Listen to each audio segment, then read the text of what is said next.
Hi, I'm Chris Pratt, and welcome to the Jurassic World control room, where we take you behind the scenes and show you what it took to make this movie.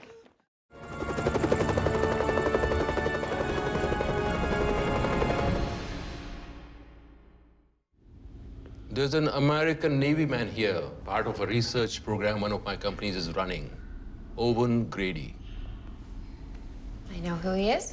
His animals. Jarrett Connolly and I have a kind of hero that we felt was appropriate for this film, and we create a mystery and a question that you want to have answered. And so by the time you meet him, you're so intensely focused and interested on who this person is actually going to be. We have Chris Pratt as Owen Grady, who you don't meet until about 15 minutes into the movie, and yet you hear about him and you hear about what he's doing, and we build up the legend of this man. And so when you finally see it, where you rise up and you see him silhouetted against the sun, and then he says, "Eyes on me." Eyes on me. As a hero, to have an iconic entrance is kind of a requisite, especially with the kind of classical filmmaking that we were applying to this, because it's a Jurassic Park movie. Owen! Just wants to teach people some humility. You know, Owen is an animal trainer, so I started in my research process just talking to people who train vicious animals. There's a guy named Randy Miller out of Big Bear, California. He has a company called Predators in Action, and he trains all kinds of giant animals for simulated attacks in the movies. And so I got to go up to his place in Big Bear. He showed me the ranch, and I got to see him work with these animals. And so some of the finer nuances of controlling the animals and just the techniques, that kind of stuff, I got to see firsthand from a guy who actually does it in real life. So that was one of the ways that I did a little research to try to create an organic bond between man and beast in this movie. How many lives would that save?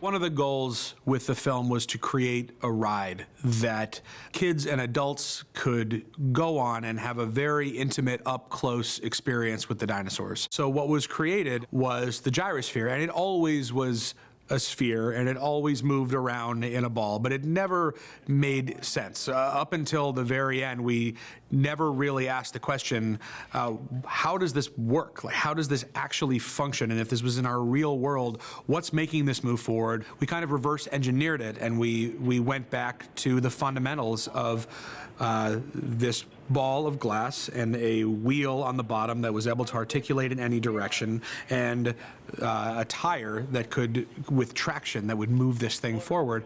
And we felt that as long as this thing felt like it could actually work today on our planet, we would buy it. It does. There are things you can buy, and we had one in the office. You can use your phone to actually navigate, you know, a little ball around. Me having that in the office and seeing the ball move around and actually have traction with the ground and actually work made me feel okay about the whole thing. Enjoy the ride.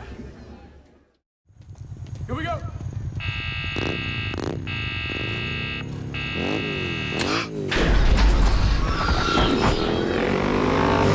I have a history with motorcycles, and it's not a great history.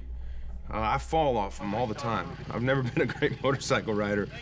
My confidence quickly outgrows my skill, and so I'm tentative for a while, and then I think, oh, I got this, and then I gun it, and then I fall and nearly die. Well, I did a lot of motorcycle training for this movie. It's pretty neat. It's kind of iconic. It's like, I felt like Steve McQueen. I'm riding this old school motorcycle through the woods, in the dark, right at the camera, slowing down and feathering the clutch and like looking up at the camera. I don't know. I never really have felt like a movie star before, but in that moment I came close.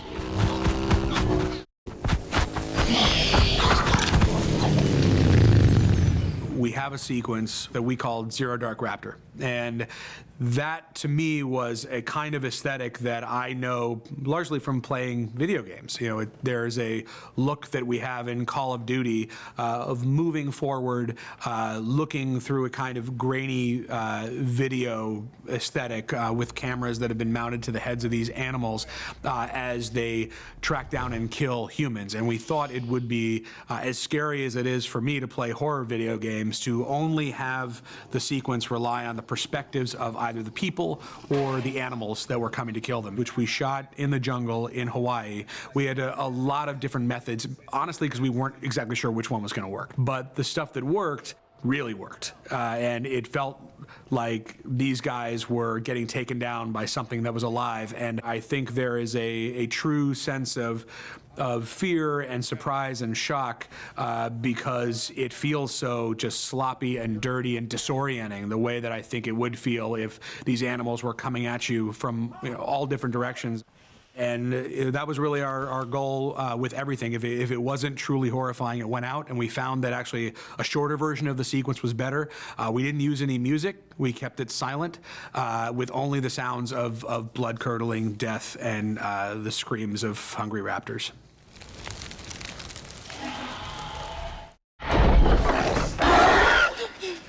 The final sequence was not one that was improvised at all. That was the one time where we actually had to be extremely precise according to a plan that we had worked out months in advance when we did the previs on this sequence. And so using this motion control system, we were able to take our actors through a series of moves that would connect to create long, fluid shots. And they're so big and so epic and so naked that it puts everything on ILM. You don't just get to cut away to something else that looks cool. Every single moment has to feel real. There's a 360-degree shot where we leave Bryce Dallas Howard on the ground, and we come all the way up around two giant dinosaurs fighting, and all the way back around the other side and land on Bryce Dallas Howard, who is crawling in the other direction. Not only did her performance have to be perfect, but that shot actually was 3 different pieces, and we would have to bring the camera up into one spot, reset everyone, moving, 150 people around in a circle as we try to create this one shot. When you see it in the movie, ILM was able to knit these things together so it feels completely seamless. The second shot that was even longer, basically taking these 2 animals down the street as they crash into the sides of these buildings, we actually put a camera on the back of a motorcycle and drove the motorcycle inside a building, following our actors, and then back outside the building as the camera leaves them behind and finds the dinosaurs. It was extremely complex, and it's not something that I even entirely understand. It involved ultimately hundreds of people to make work, and it's a sequence I am so proud of, and I am so grateful to everybody who was involved, because I just think it's one of the most spectacular dinosaur battles I have ever witnessed, and I won't say ever will, because you never know.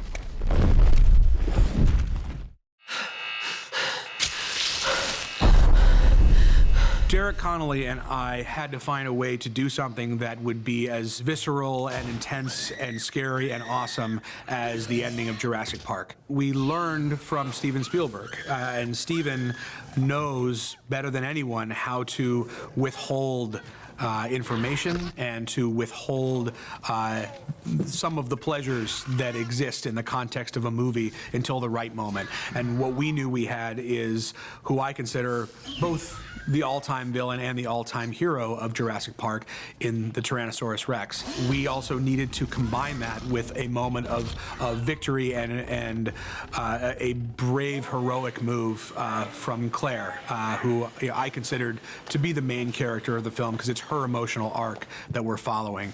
And when Claire realizes that we need more teeth, it is her instinct to run down and lead the T-Rex to face off with the Indominus Rex. And that to us echoed back to the kinds of big, cheering, bring down the house audience moments that we loved when we were a kid. And it was just us asking each other, like, what would make us just tear the seats out of the theater and burn them in the streets with excitement. And that was it.